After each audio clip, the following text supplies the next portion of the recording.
go through, what your specific roles are, what areas you're responsible for, where there's overlap, that sort of thing? Could you each go through those? I would say Go for it, RJ. overlap in all areas. We all work together on the pro and college side. Yeah. So you're all doing this, how do you divvy it up? We have a ton of collaboration. We watch all the players together, or individually and then together as a group. It's not like a college scout where you divide it up by areas. It's not like a pro scout where you divide it up by teams. But all of us are watching pretty much everyone on the board and in free agency together. Yeah, How often do you guys get together, like, during the whole draft process?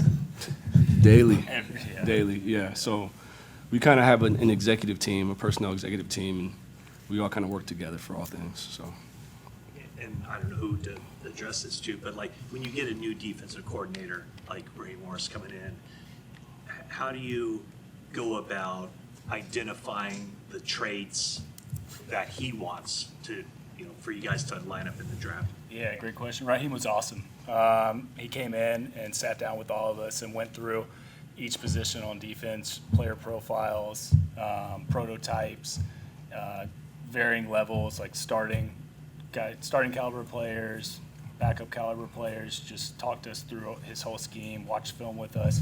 So he was awesome. We went through for over an hour with him when he first got here and just explained the whole scheme. And it really is very similar to what we've done in the past. There's some small tweaks here and there, and gives us some versatility, but that's how we went about that process. Was that Romello height type of player, the 250-pound outside guy? Was that something that Raheem kind of highlighted when he first got here, that this is the guy I'd like to add to the?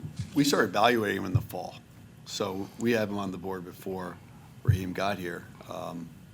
He's someone that we identified as being one of the premier pass rushers in this class. So even before we heard his vision for Romello, it was a guy that we were on board with as a successful pass rusher. Yeah, it is a player archetype that we've used in the past, like with D Ford, the DPR kind of guys. So it's not something that we're unfamiliar with. What are the specific things that made Stribling a gold helmet? There was a ton. I mean, gold helmet is everything, and he checked all those boxes. He was kind of a unique guy that when he transferred in, I'm not certain if Ole Miss knew the quality and the caliber of person and player that they had early on. Our scouts loved him right away. Our coaches loved him right away. Leadership, goal-oriented, the passion that the guy has, the work ethic, the toughness, the durability. He checks all those boxes at a really high level. Standard that he set for the position room in Ole Miss, it was throughout the process. Our scouts did a great job of getting more and more information on him, talking to sources, talking to teammates, and the more people we talked to, sources, teammates, the more his name came up as the guy who set the standard and held people accountable and raised the bar. the cool thing about Strib too is all the traits that we're talking about, they show up on tape. The way he blocks, the way he catches the ball, how unselfish of a teammate he is, it shows up on tape. So all the factors that make you a gold helmet, they have to show up on tape, and they do for him. How do you guys determine, Josh, who you bring in for 30 visits, and what's the level of, I don't give away state secrets here, but how do you smoke screen, general, interest, just stuff you need to know? How does that process work? Yeah, it's so interesting because the term top 30 is not something that we use internally. It's 30 visits. It's not necessarily your top 30 prospects, but it's a variation of, it could be character related. It could be guys that we're trying to recruit as free agents. And it could be guys we just want better feel for at the top of the draft. So it varies for different reasons. There's no specific, hey, we got to have this amount of guys for this reason or that. But that's one of the things that we talked about, that you asked earlier about whether we meet. We come up with this collaboratively. So How many guys did we bring in this year that we drafted? What's that? How many guys did we bring in this year that we drafted? one, right? Yeah. And the interesting thing is sometimes we'll invite these guys before the combine, so before the coaches ever get to meet them, and then we can invite them all the way leading up to the actual 30 visit. So there's a large span of time where we invite these guys. Are there ever any big disagreements, or are your traits that you're looking for so similar that there's not a lot of that? I mean, I gotta imagine once in a while somebody's, no, I don't buy this at all, not this guy. I mean, is there ever any of that? I think RJ and I had a few healthy disagreements today. Yeah, some But great no, discussions. they're always good conversations, and there's a ton of respect for each other, and we get to the reason why we disagree, and we come to a decision. Normally, it's a consensus decision when everyone gets to add their input and state their reasons why they believe what they believe. With Kevon Black, was you guys surprised he wasn't invited to the combine? And was there some hidden value because he didn't catch the ball a lot last year? Yeah, I think we were very surprised that he wasn't invited to the combine. Since watching his film early in the fall, we thought he was a really good running back, really good player. And Indiana, their scheme, they heavily ran the ball and ran it really well. So it's kind of one of those things. It's not always about what is the player being asked to do, but what can he do. And so I think throughout the process, we became more and more comfortable with his pass game ability. Just excited when he doesn't get invited to the combine because he's already on your radar, so less people maybe see him?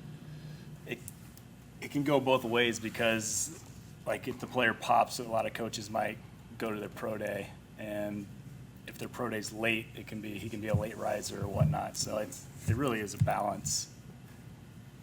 I don't know how busy you guys are, but is it possible to just go through all the picks today and just give us kind of bullet points or what stood out? Do you have enough time to do that? Well, no, we've already talked about 3 of them. The ones we missed? What's that? Yeah. 5 today? We had 5 today, right? What kind of stood out to you? About I'm sorry, who'd you say? Alton, Grayson. Yeah. Love the way he got upfield. I'm sure John said that he played on the offensive side of the ball.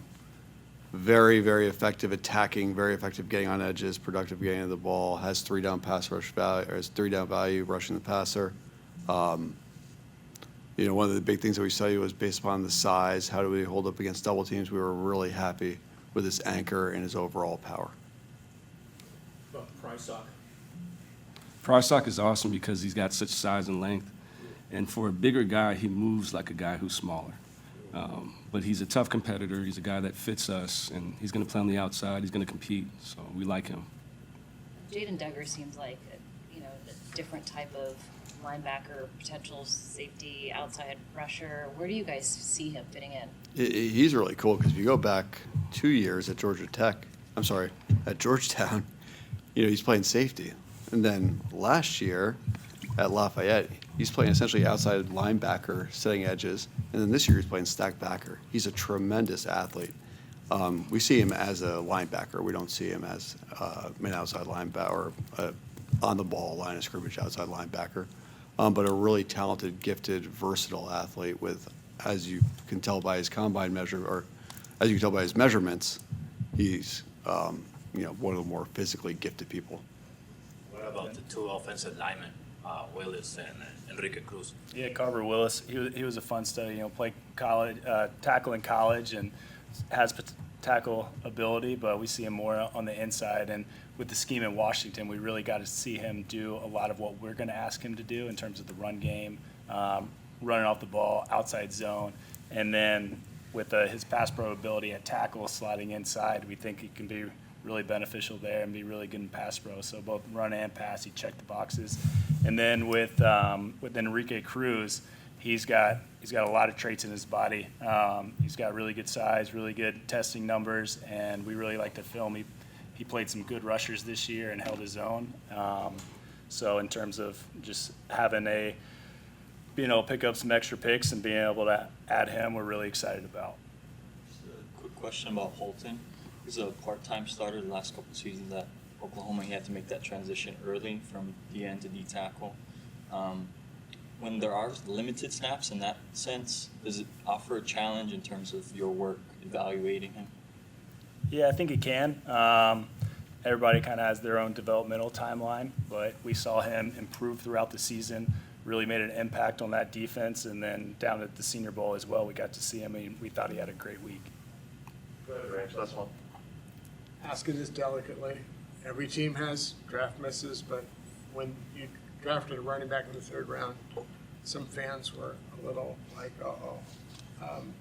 You know, and obviously your track record with mid-round running backs has been maybe spotty, but not that you'd get specific with this, but have you, you know, when there is that type of track record, have you guys gone back and looked at it and tried to identify, you know, why some of these guys haven't worked out and, Yeah, you know, give you more confidence as you go into We go back every single year. In January, we'll go back and watch the previous year's class, or the previous 2 years' classes, and evaluate what went right, what went wrong when we watch all the guys around the league, on top of what we do each week preparing for opponents.